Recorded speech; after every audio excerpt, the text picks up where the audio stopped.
Welcome to This Explainer. Today we're going to unpack something absolutely fascinating, the profound, world-shaping impact of literature. Now, if you're a voracious reader, you already know that books make you feel something, right?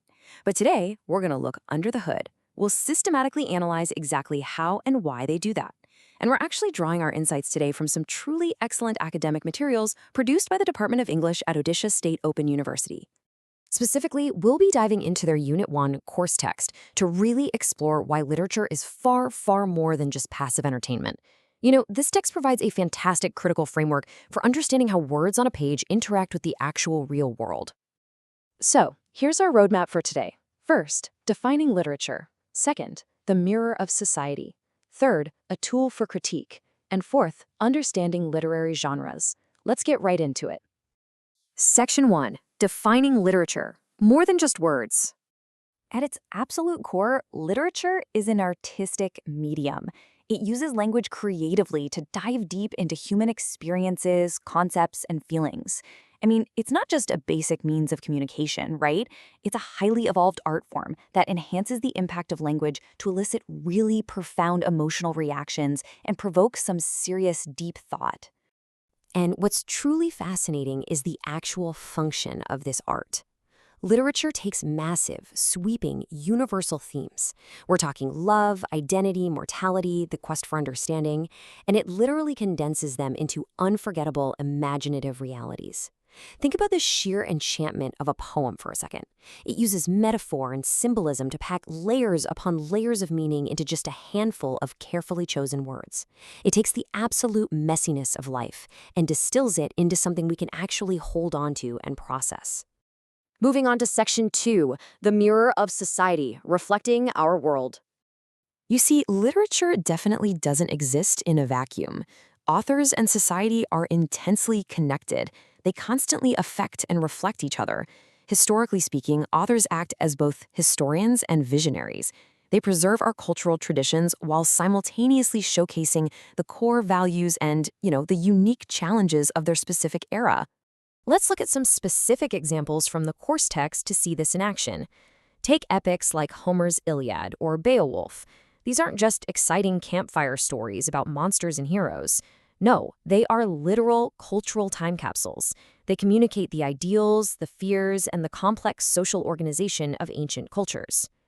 Then you fast forward a bit and you have Charles Dickens's A Tale of Two Cities. Dickens masterfully captures the sheer societal upheaval, the class conflict, and the immense tensions of the French Revolution. He lays the harsh conditions of that era out there for everyone to see. And that actually brings us to a really fascinating question. If literature is a mirror, is it just a passive reflection of who we are, or does it actually have the power to step out of the frame and change the very society it's reflecting?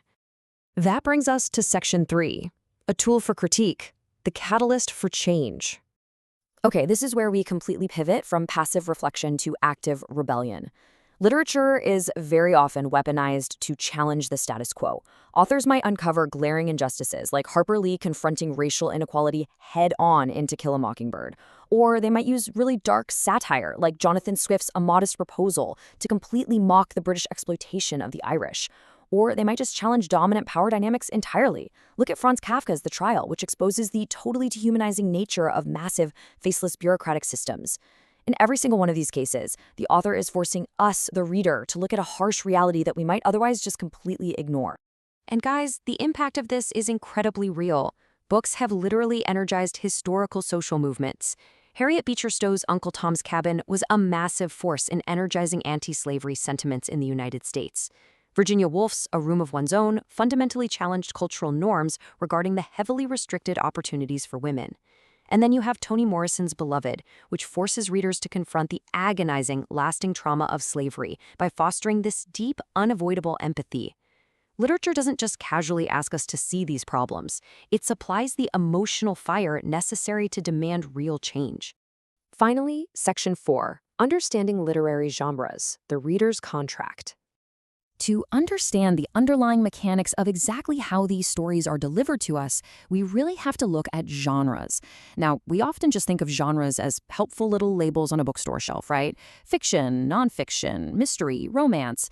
But genres are actually living, breathing frameworks. They are essentially an unspoken contract between the writer and the reader that shapes your expectations before you even read the very first word. Take the classic dramatic genres of tragedy and comedy, for example. Both of these genres might explore the exact same universal themes: human folly, societal norms, personal identity. But the formal distinctions of the genre completely dictate the journey. Tragedy revolves around a downfall, intentionally evoking despair and ultimately catharsis in the audience. Comedy, on the flip side, navigates those exact same themes, but drives toward a positive conclusion, fostering feelings of joy and reconciliation. The genre basically shapes how you digest the truth of the story. Now, the real magic happens when authors intentionally break that contract. When writers deliberately subvert these established conventions, we get this incredible concept known as genre bending. And let me tell you, it is absolutely impactful. Back in the early 20th century, the emergence of modernism saw writers completely defying classic novel norms.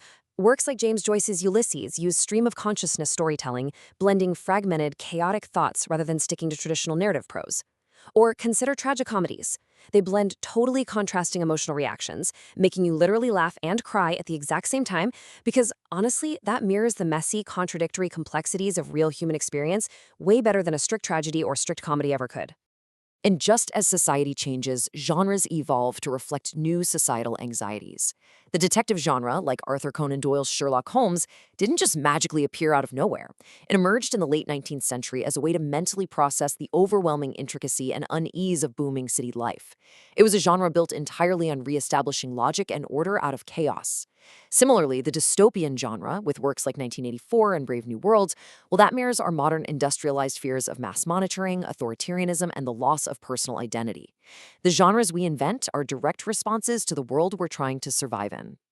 So the absolutely crucial takeaway here is this. When authors push the boundaries of genre, when they merge styles and completely challenge our expectations, the true, genuine potency of literature is unlocked. It jolts us awake. It forces us to engage critically with the text and, by extension, with our own lives. Which leaves us with one final thought to ponder today. The next time you open a book, just take a moment to realize what you are actually holding in your hands. Are you just reading a story to pass the time, or are you looking into a perfectly crafted mirror that might just demand you change the world? Thanks so much for joining me on this explainer, and keep reading critically.